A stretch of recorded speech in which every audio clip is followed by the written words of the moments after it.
രുക്മിണീസ് ഗാർഡനിങ്ങിൻ്റെ പുതിയ എപ്പിസോഡിലേക്ക് എല്ലാവർക്കും ഒരിക്കൽ കൂടി സ്വാഗതം. ഇന്ന് ഞാൻ കുറച്ച് ഹോയ ചെടികളാണ് സെയിലിന് വെച്ചിട്ടുള്ളത്. ഒരു 5-6 കളറ് ഹോയ നമുക്കിപ്പോൾ അവൈലബിളാണ്. ഈ വീഡിയോയിൽ കാണുന്ന ഈ കളറിലുള്ള എല്ലാ ചെടികളും നമുക്ക് ഇവിടെ അവൈലബിളാണ്. ഓരോ ചെടിക്ക് 65 രൂപയാണ് റേറ്റ് വരുന്നുള്ളൂ. വളരെ കുറഞ്ഞ റേറ്റിനാണ്. ഇതിൻ്റെ കൊടുക്കുന്ന സൈസ് ഞാൻ അതായത് സെയിലിനുള്ള പ്ലാന്റിൻ്റെ ഫോട്ടോ കൂടി ഈ വീഡിയോയുടെ അവസാനം കൊടുത്തിട്ടുണ്ട്. താല്പര്യമുള്ളവർ കോൺടാക്റ്റ് ചെയ്തോളൂ. ഏകദേശം 6 കളറ് ഹോയ നമുക്കിപ്പോൾ അവൈലബിൾ ആണെന്ന് പറഞ്ഞിട്ടുണ്ടല്ലോ. 6 ഒന്നിച്ചെടുക്കുകയാണെങ്കിൽ നമുക്ക് 2 ക്രിസ്മസ് കാക്ടസ് ഫ്രീ ആയിട്ട് ഇതിൻ്റെ കൂടെ കൊടുക്കുന്നുണ്ട് കേട്ടോ.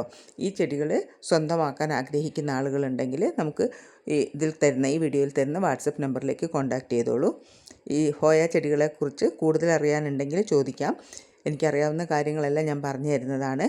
പിന്നെ ഈ ചെടികൾ സ്റ്റോക്ക് കുറഞ്ഞുകൊണ്ട് വരികയാണ്. കാരണം ഞാൻ ഇതിൻ്റെ ഒരു 9 വെറൈറ്റീൻ്റെ ഫോട്ടോ ആദ്യം ഒരു പോസ്റ്റ് ഇട്ടിട്ടുണ്ടായിരുന്നു. അപ്പോൾ അത് നല്ലപോലെ സെയിൽ നടന്നു. അതിൽ ബാക്കി വന്ന കളറുകളാണ് ഈ 6 കേട്ടോ. ഇതാണ് കൊടുക്കുന്ന സൈസുകൾ. നല്ല ചെടിയാണ്, നല്ല ഹെൽത്തി ആയിട്ടുള്ള ചെടിയാണ്. താല്പര്യമുള്ളവർ കോൺടാക്റ്റ് ചെയ്തോളൂ.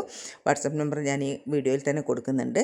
നല്ല പോലെ സെയിൽ നടക്കുന്ന ഒരു ചെടികളാണ് ഹോയ ചെടികൾ കേട്ടോ. ഞാൻ ഏകദേശം 6 വർഷത്തോളമായിട്ട് ഹോയ ചെടികൾ സെയിൽ ചെയ്യുന്നുണ്ട്.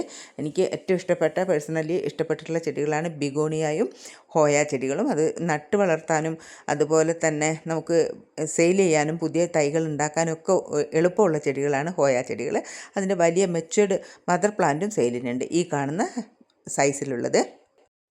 ഇതിൽ കാണിച്ചിട്ടുള്ള ഈ ഹോയ ചെടികൾ എല്ലാം ഒന്നിച്ചെടുക്കുകയാണെങ്കിൽ ഈ കാണുന്ന 2 കളറിലുള്ള ക്രിസ്മസ് കാക്ടസ്, അതായത് പീച്ചും വെള്ളയും നമുക്ക് ഗിഫ്റ്റായിട്ട് കിട്ടുന്നതായിരിക്കും. താല്പര്യമുള്ളവർ ഈ വീഡിയോയിൽ കാണുന്ന വാട്സപ്പ് നമ്പറിൽ കോൺടാക്റ്റ് ചെയ്തോളൂ. അടുത്ത ഒരു വീഡിയോ, അതായത് ജാക്കോബിനിയ ചെടികളെക്കുറിച്ചുള്ളൊരു വീഡിയോ ഞാൻ നാളെ ചെയ്യുന്നതാണ്. എല്ലാവരും കണ്ട് സപ്പോർട്ട് ചെയ്യണേ.